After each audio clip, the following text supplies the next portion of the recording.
Scraplet, it said. Thatch and trouser. A blue at the Grawny man. I told him. Millennium hand and shrimp. Bugger it. After a pause, it reached into its pocket and produced a sausage, which it broke into 2 pieces. One bit disappeared under the hat, and the other sausage was tossed to the smaller figure, who was doing most of the talking, or at least most of the coherent talking. Looks like a dirty deed to me, said the smaller figure, which had 4 legs. The sausage was consumed in silence. Then the pair set off into the night again. In the same way that a pigeon can't walk without bobbing its head, the taller figure appeared unable to move without a sort of low-key, random muttering. I told 'em, Millennium hand and shrimp. I said, oh no, but they run out. I told 'em. Sod 'em. Doorsteps, I said. Teeth, what's the name of age? I said I told 'em, not my fault. Matter of fact, stands to reason. The rumour did come to his ears later on, but by then he was part of it. As for Mr. Pin and Mr. Tulip, all that need be known about them at this point is that they are the kind of people who call you friend. People like that aren't friendly. William opened his eyes. I've gone blind, he thought. Then he removed the blanket. And then the pain hit him. It was a sharp and insistent sort of pain, centred right over the eyes. He reached up gingerly. There seemed to be some bruising and what felt like a dent in the flesh, if not the bone. William sat up. He was in a sloping-ceilinged room. A bit of grubby snow crusted the bottom of a small window. Apart from the bed, which was just a mattress and a blanket, the room was unfurnished.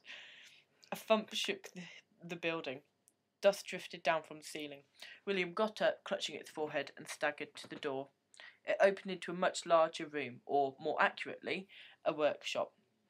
Another thump rattled his teeth. William tried to focus. The room was full of dwarfs, toiling over a couple of long benches, but at the far end, several of them were clustered around something like a complex piece of weaving machinery. It went thump again. William rubbed his head. What's happening? He said. The nearest dwarf looked up at him and nudged a colleague urgently. The nudge passed itself along the rows, and the room was suddenly filled wall to wall with a cautious silence. A dozen solemn dwarf faces looked hard at William. No one could look harder than a dwarf. Perhaps it's because there's only a small amount of face between the statutory round iron helmet and the beard. Dwarf expressions are more concentrated. He said. Hello? One of the dwarfs in front of the big machine was the first to unfreeze. Back to work, lads, he said, and came and looked William sternly in the groin. You all right, your lordship? He said. William winced. What happened? He said. I remember seeing a car and then something hit. It ran away from us, said the dwarf. Load slipped too. Sorry about that. What happened to Mr. Dibbler? The dwarf put his head on one side. The skinny man with the sausages, he said. That's right. Was he hurt? Don't think so, said the dwarf carefully. He sold young Thunderaxe a sausage in a bun. I do know that. William thought about this. Anklemore Pork had many traps for the unwary newcomer. Well then, is Mr. Thunderaxe all right? He said. Probably. He shouted under the door just now that he was feeling a lot better, but would stay where he was for the time being, said the dwarf. The dwarf reached under a bench and solemnly handed William a rectangle wrapped in grubby paper. Yours, I think. William unwrapped his wooden block. It was split right across where a wheel of the cart had run over it, and the writing had been smudged. He sighed. Excuse me, said the dwarf, but what was it meant to be? It's a block prepared for a woodcut, said William. He wondered how he could possibly explain the idea to a dwarf from outside the city. You know, engraving. A sort of very nearly magical way of getting lots of copies of writing. I'm afraid I shall have to go and make another one now. The dwarf gave him an odd look, and then took the block from him and turned it over and over in his hands. You see, said William, the engraver cuts away bits of... Have you still got the original? Said the dwarf. Pardon? The original, said the dwarf patiently. Oh, yes. William reached inside his jacket and produced it. Can I borrow it for a moment? Well, all right, but I shall need it again too. The dwarf scanned the letter a while, and then turned and hit the nearest dwarf a resounding boing on the helmet. 10-point cross-free, he said, handing him the paper. The struck dwarf nodded, and then its right hand moved quickly across the rack of little boxes, selecting things. I ought to be getting back so I can—" William began. "This won't take long," said the head dwarf. "Just you step along this way, will you? This might be of interest to a man of letters such as yourself." William followed him along the avenue of busy dwarfs to the machine, which had been thumping away steadily. "Oh, it's an engraving press," said William vaguely. "This one's a bit different," said the dwarf.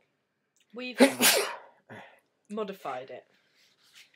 He took a large sheet of paper off a pile by the press and gave it to William, who read, "Gunilla, Goodmanton and Co. respectfully solicit work for their new wordsmithy, a method of taking multiple impressions, the like of which hath not hitherto been seen. Reasonable rates, at the sign of the Bucket, Gleam Street, off Treacle Mine Road, Anchor Morpork." "What do you think?" said the dwarf shyly. "Are you Gunilla Goodmanton?" "Yes. What do you think?" "Well, you've got the letters nice and regular, I must say," said William, "but I can't see what's so new about it. And you spelt hitherto wrong. There should be another H after the first T. You'll have to cut it all out again, unless you want people to laugh at you." "Really?" said Goodmanton. He noticed one of his colleagues. "Just give me a 96-point lowercase h, will you, Caslong? Thank you."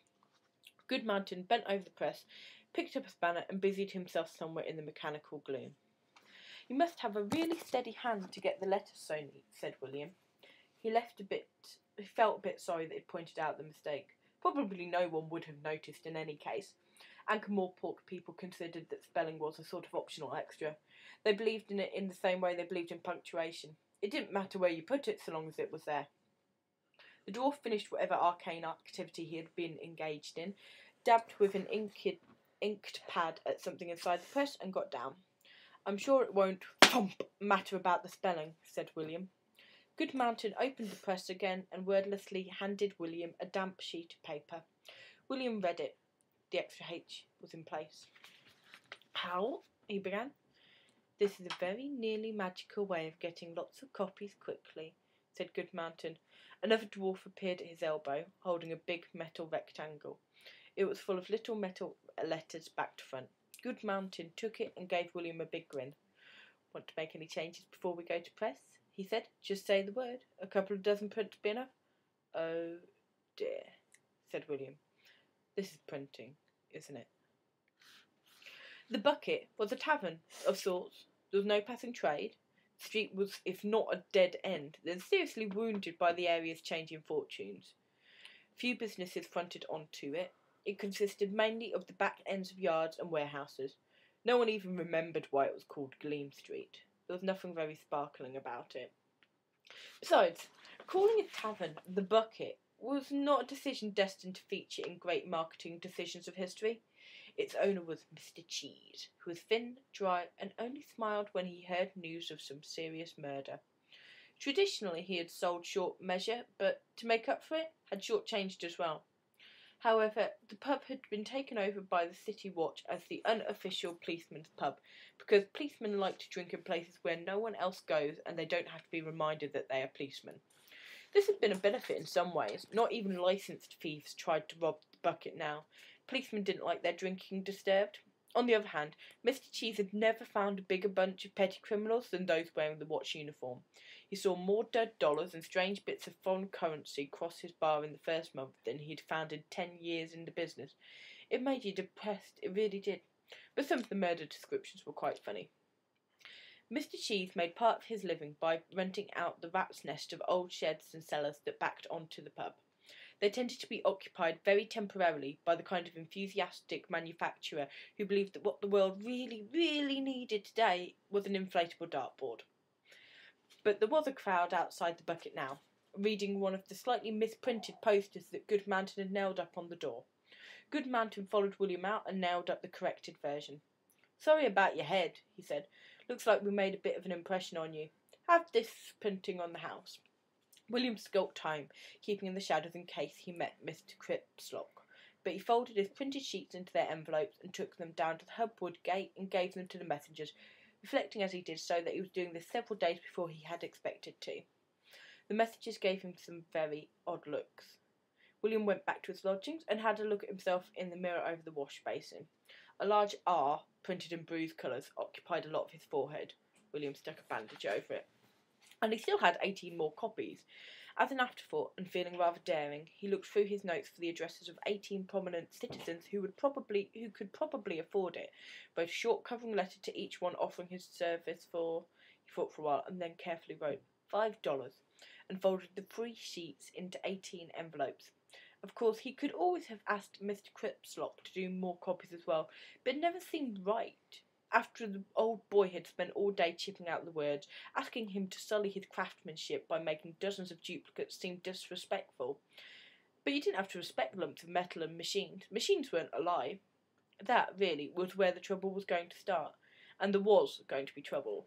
The dwarfs had seemed quite unconcerned when William had told them how much of it there was going to be. The coach arrived